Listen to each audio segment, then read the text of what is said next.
Hello, my name is Mariah Ordaz and my Pechakucha is on mining in Virginia City during the Comstock era.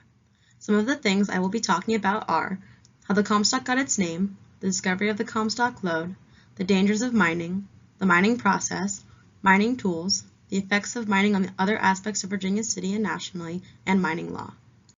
What initially piqued my interest when I began my research was how the Comstock got its name. Apparently it started with an old prospector called Old Comstock who started bragging and boasting about the silver ore that he claimed to have discovered. Because of his bragging and boasting to newcomers of the city, everyone started calling the discovered silver ore the Comstock lode. Being fortunate enough to visit my research site, I was able to gather information on the discovery of the Comstock while I was there.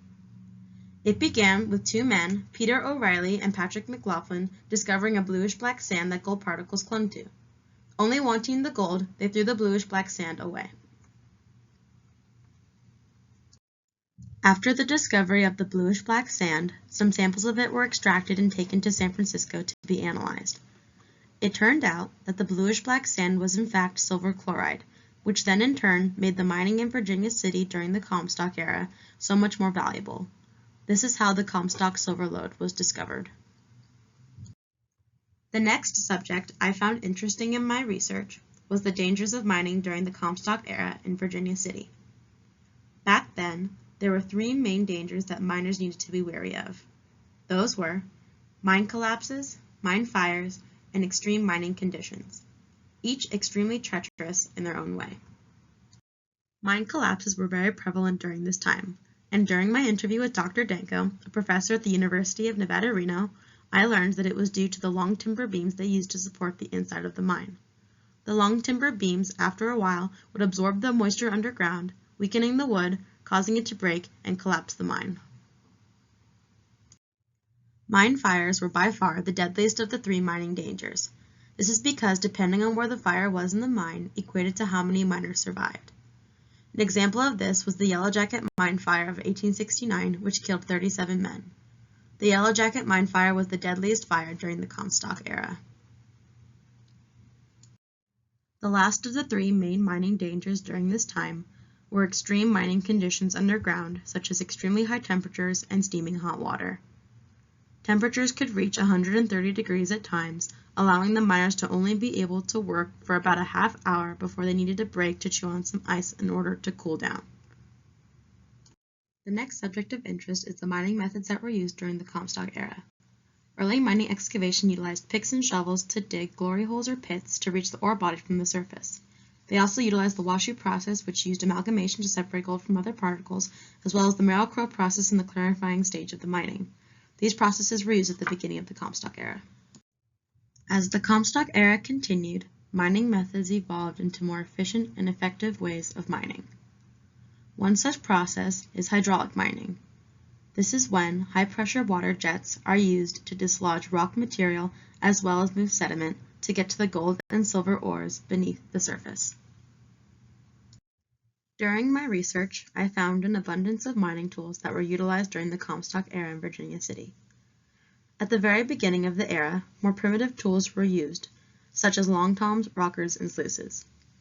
But as the Comstock era progressed, new tools were discovered and invented to make the mining process easier.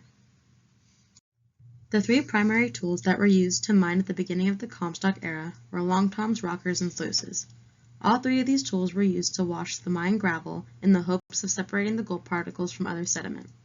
In all of these methods, the separation allowed the gold to sink to the bottom of the tool because gold is denser than water, as seen in this picture of a rocker. As mining in the Comstock continued, new tools were introduced to make mining in Virginia City easier and more efficient. Some examples of these new innovative mining tools are ball granulators, crushing rolls, conveyors, and classifiers, to name a few. In the next slides, I'll be describing what each does. The first two major tools that were used in the latter half of the Comstock era were ball granulators and crushing rolls. Ball granulators were used to grind and crush ore into smaller and more uniform particles. Crushing rolls were used to crush those small ore pieces into finer particles that were easier to transport. The second two major mining tools that were used in the latter half of the Comstock era were classifiers and conveyors. Classifiers were used to differentiate ore particles from lesser valuable rocks. Conveyors were used to transport smaller ore pieces and particles in the swiftest and most efficient way possible. In the next section, I'll be talking about how mining in the Comstock affected Virginia City and the rest of the United States.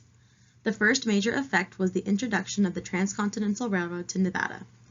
Because Virginia City was so prosperous, people wanted to travel there in search of their own fortune, and also needed a way to transport the riches discovered out of Virginia City.